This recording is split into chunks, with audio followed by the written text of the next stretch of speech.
Afternoon as we welcome Alex Malcolm and Brad Wirra into the commentary box. And as we go to the Peel list, and they've made a few changes this week, Alex. I think Trevor Williams has really put the acid on his players. If they're not going to perform, they're going to play reserves. Half a dozen in all from the side that only lost by less than a kick against Perth last week and played pretty good football across 3 quarters, but really lost it in the second term. Morabito, Spur, Williams, McFarlane, Batty and Holmes come in. Batty playing his 100th, Holmes his 50th.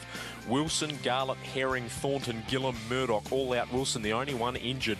So he has swung the axe, made some big changes, trying to make a statement.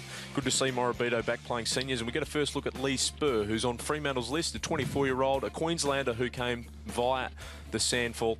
Looking forward to seeing him play today. Well, we mentioned Pat Travers already a couple of times in the lead-up. Alex, he was a good player for East Perth, but of course he cut his teeth in the WAFL down here with Peel Thunder. Yeah, he started here in 2004, played 33 matches in 2 years, 04-05, and then 97 with the Royals and a couple of Foxtel Cups games to boot. Now he's back with the Thunder. He's been the only player, bar Jesse Crichton in round 2, to have more than 20 possessions for his side. 27 and 32 so far this year. Shows you the value. He's just such an important ball winner, so hard at the contest. A very good player indeed. At the moment is Alex Malcolm. Griffin won the tap for the Sharks, and flying through there was Travers, and he was trapped. Who do you like this afternoon, Alex?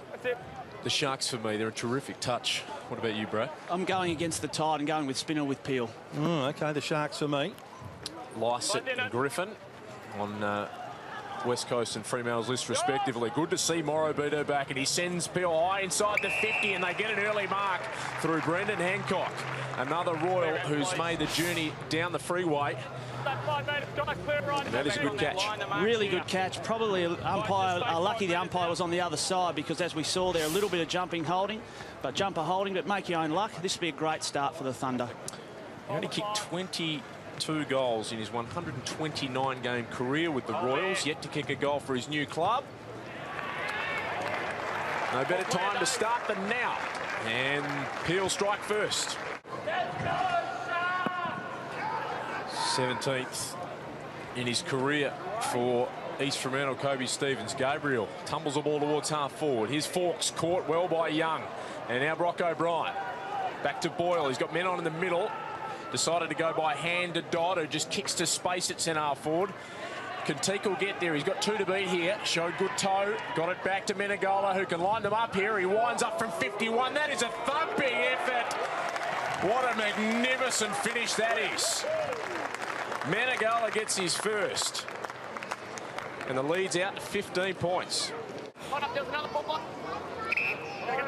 He's got 2-2. There's a second football on the field, so it's going to be brought back. So we just had 4.5 minutes of kick to kick, and then that behind from O'Brien. It's been far from the highest quality football you'll see, but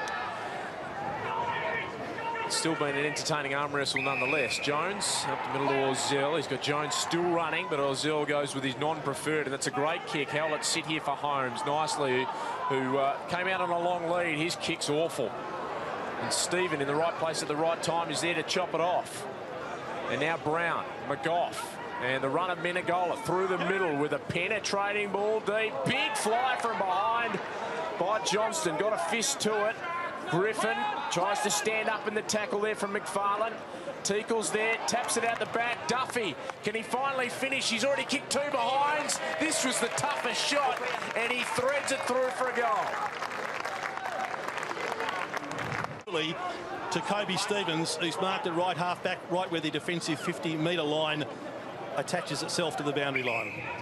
All those AFL-listed players starting to get involved in this second term, and that is the reason why the Sharks will go to the half-time break with a 31-point lead. It could have been more had they kicked straight, but nonetheless, it's a significant gap on Peel Thunder. 9-13-67, East Fremantle lead the Thunder. 5-6-36 at the long break.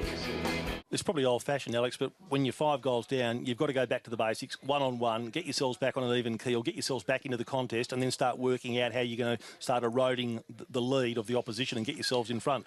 I don't think they've been too far away in terms of winning the contest, and they're only 5 down in inside 50s. It's just ball use that has really hurt them, and that's symptomatic of having a very young side, I think. But there's going to come a point in time where Peel Thunder can't continue to fall back on that excuse, and they need to really lift their standards and make sure that they get the job done, because they keep winning enough football and they just let themselves down with their execution. Yep. Brendan short for Rory O'Brien. Off to Shea, but his kick partially smothered. It came to Bristow. He just floats the ball. Travers bravely back with the fright. Just took his eyes off it, but it came back to him. Holmes touches down, has a look over the shoulder, stabs at it and kicks a wonderful goal. He needed to. He had a couple inside, but what a great finish. Exceptional finish from Holmes. He kicks his first of the afternoon and his 50th. And they needed that. The Thunder back to 30 points is the margin. Gone through a pack, run and carry, get it into a dangerous area. McFarlane's kick in was a 2-on-1 in the air, but Morabito did well at ground level to Daniels. And then kicking under pressure around the corner there was Spur. Well done by Schofield. Tapped it down to Howland, who pumped it inside the 50, and a brave grab from Leyendeckers. Now going back with a fly. An awful kick again. That football must come into question. Hancock didn't get a clear hand pass free. Green just thrown to the ground. Daniels to Orzell. Clever hands to Dan, who was sitting off the back, and now he spots an outrider. That's Jones. 2 men running back with the flight inside 50. Make that 3. Thornton's in the corridor. Good shepherd by Daniels. Jones can go all the way here. He steadies from 35 and drills it. Back-to-back goals for the first time in the match for the Thunder. In an amazing term, really, given in the second term, 4 goals 12 between the two sides, and now 5 goals 2 between the two here in the third term. Gabriel pushing and shoving with Lycett. Neither got the hand to it, but Gabriel butted up again and fisted it forward, hoping for someone on the end of it. But it was Johnston for Peel, who hooks it towards half forward. Hancock was brave, but dropped it at the crucial moment. Morabito couldn't hang on. Batty, did he throw that? No. Travers, a blind turn, got out of a vice. Kicks deep. Can Peel get a mark? Bristow goes to ground. He needs some support. Weller sweated off him. Bristow gets his boot to ball and gets it back into the arms of Thornton. Great second effort by Bristow, and Thornton in the right place at the right time. You called it well, Alex. It was a really good contest here. Probably unlucky not to get a free kick, but what I like about it is his second effort, as you called it. One effort to go for the mark again, take the tackle on, get it into a dangerous position for the Soda to Kristen Thornton. And he pops it through for his second, and the margin is suddenly back to 19 points. Yeah, if they kick straight in that second term, this could be done and dusted, but as it stands now, just 20 points, and Peel have the knowledge they kicked 8 goals to 3 against Perth last week, so they've got a wet sail and they're coming, although that mark was taken well by Gabriel, and he spotted O'Brien. If you're not going to hit your targets coming out of full back, then you will pay a price. How often today have we seen this man with no one on him? Just no one. You can say the same about half a dozen instrumental players. Yeah, whether it's just because he's kicking for his 4th, and if he nails this, it'll be 4 goals 4 for the day. It just seems forever that Brock O'Brien has been on his own. He kicked 4 plus 5 times last year, and he's done it for the first time in 2012 in just his first senior match. Great finish, and the margin's back to 26. Final quarter about to get underway. Here's Alex Malcolm.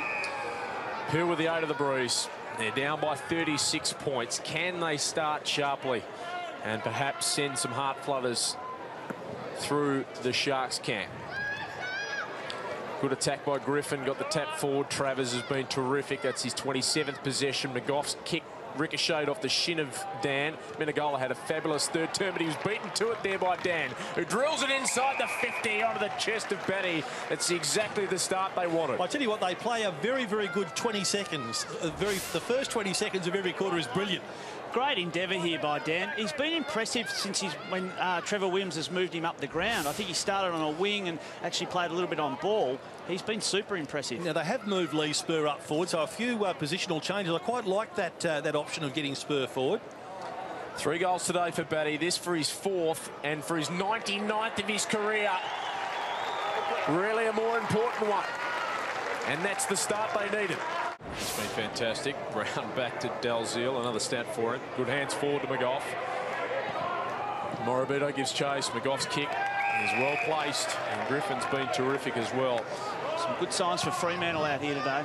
Griffin just kicks into the hole, hoping that Perham can run onto it, but Spur just drifted into the gap bravely and took a good mark. He can send it to the other side. Green's worked hard off that back flank, and he's held onto a good mark here. Then on in the corridor, Travers and Johnston. Arms out wide, so too Spur, and the kick will go to that man. Queenslander coming via South Australia. Good kick, well, it drops short and aided Orzell to Travers. Now Johnston looking for another hand pass.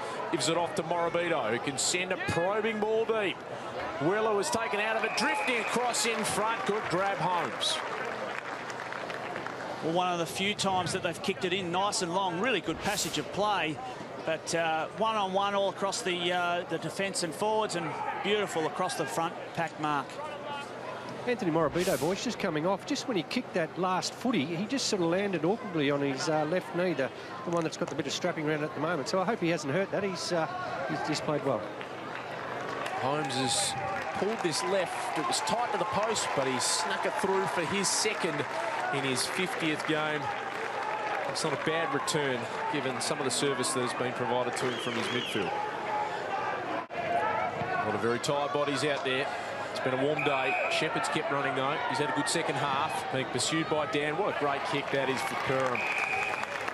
They just sweated off him. That's what he's capable of, and I think that's what Spinner was getting at in the use of his football. His skills is what got him drafted at number 7 by West Coast Eagles. Beautiful. Perham's gone to Weller, who drifts down for a rare foray forward. 92nd match today. He has just 24 goals, 16. And might get the chance here to kick a goal after the siren. The 2010 best and fairest for East Fremantle, Luke Weller. And he kicks it like a defender, pulls it left, and confirms that the margin will be 20 points. It's a lot closer than it probably should have been, but East Fremantle have started the season in very fine fashion. 2 straight wins. They beat Peel Thunder here, 15-21, 111 to the Thunder, 13-13, 91.